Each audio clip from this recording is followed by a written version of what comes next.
Judgment کے اوپر اس لیے کیسے امپلیمنٹیشن نہیں بالکل غلط کہہ رہے ہیں، بالکل واضح ججمنٹ ہے. اور دیکھیے جان بوجھ کے شاید یہ غلط پڑھ رہے ہیں یا ان کے جو قانونی مشیر ہیں وہ سمجھ نہیں پا رہے کہ فیصلہ ہے کیا.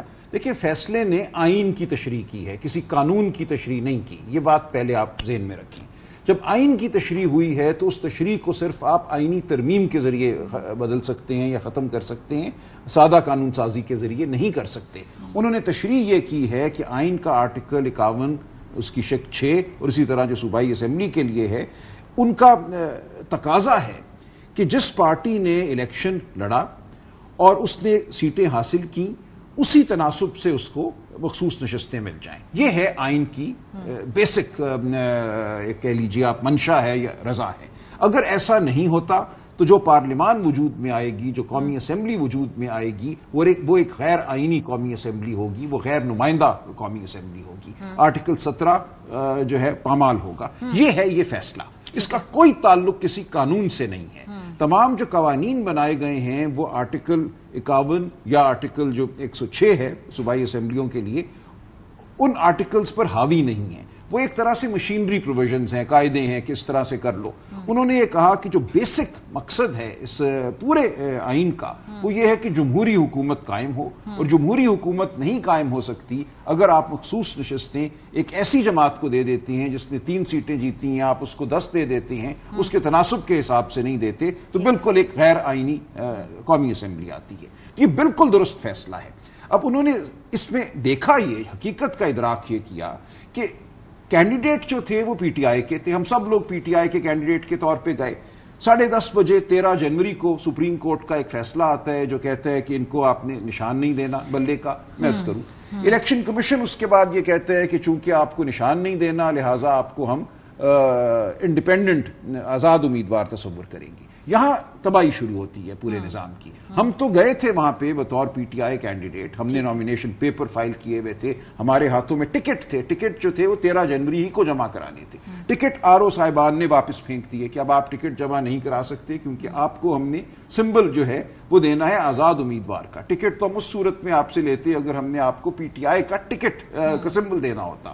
چونکہ ہم آپ کو پی ٹی آئی کا سمبل نہیں دے رہے اس لیے ہم آپ سے پی ٹی آئی کا ٹکٹ بھی نہیں لیں گے. یہ ساری بات سپریم کورٹ کے سامنے رکھی. اپنی میں نے مثال دی کہ میرے ساتھ یہ ہوا اور میں چونکہ وکیل تھا میں نے پھر بھی زبردستی اپنا ٹکٹ جمع کرایا اور اس پہ رسید بھی لے لی کہ میں ٹکٹ دے رہا ہوں. جبکہ الیکشن کمیشن نے جھوٹ بولا کہ جنہوں نے تو ٹکٹ دیا ہی نہیں. پھر ٹکٹ ہم کیسے دیتے جب آپ ہمیں کہہ رہے تھے کہ آپ آزاد ہو، آپ کے ٹکٹ ہم لیں گے ہی نہیں. آپ کو یہ بڑی اہم بات ہے. دیکھیں اسی کی وجہ سے سپریم کورٹ نے یہ کہا کہ چونکہ یہ بنیادی غلطی جو ہے الیکشن کمیشن نے کی ہے، اس لیے ضروری ہے کہ جو حقیقت یہ تھی کہ پاکستان کے عوام نے پی ٹی آئی کو ووٹ دیا ہے، پی ٹی آئی کے امیدواروں کو ووٹ دیا ہے، لہٰذا ہم ان کو پی ٹی آئی کا امیدوار تصور کریں گے. صرف اتنا ہے کہ 15 دن میں یہ اپنی ایک سٹیٹمنٹ داخل کر دیں اور پی ٹی آئی جو ہے وہ قبول کر لے کہ اب دیکھیے یہ جو غلطی کر رہے ہیں اس کو وہ 3 دن سے جوڑ رہے ہیں. 3 دن کا وقت یہ ہے آئین میں کہ اگر کوئی آزاد منتخب ہوتا ہے تو وہ 3 دن میں کسی جماعت میں شمولیت اختیار کر سکتا ہے.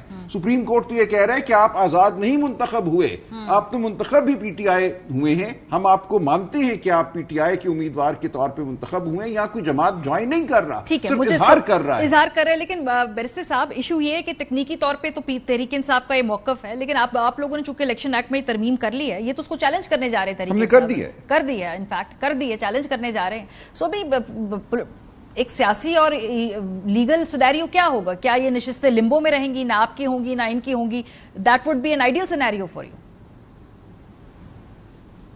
نو آئی ڈونٹ تھنک کہ اس طرح کی کوئی ایسی سچویشن ہے. دیکھیں بہتر ہوتا کہ سپریم کورٹ آف پاکستان، دیکھیں it's a case of first impression, یہ بہتر ہوتا کہ اس پہ اگر کوئی ایسا ابہام تھا، کوئی معاملہ تھا تو یہ ریفر بیک کر دیا جاتا کہ بھئی آبویسلی ہم آئین اور قانون کے مطابق تو یہ ہے کہ سنی اتحاد کونسل جو ہے اس کے چیئرمین نے کنٹیسٹ نہیں کیا، P T I is not before us, and of course considering this اور یہ تمام تر پہرائے کو دیکھتے ہوئے کیونکہ ان کی اپنی جو ایس آئی سی کے جو کانسٹیٹیوشن ہے وہ نان مسلمس کو ممبر بننے کی اجازت نہیں دیتا تو ان کو یہ سیٹیں نہیں مل سکتی. لیکن ہم یہ معاملہ پارلیمنٹ میں بھیجتے ہیں، پارلیمنٹ میں اس پہ لیجسلیٹ کر دیا جائے، because obviously law judges are not legislators اور وہ ججز کین ایکچولی ناٹ میک لا، وہ صرف اور صرف آئین کی تشریح کر سکتے ہیں، اور آئین میں جو درج ہے اسی کی آئین اور قانون کی تشریح انہوں نے کرنی ہے۔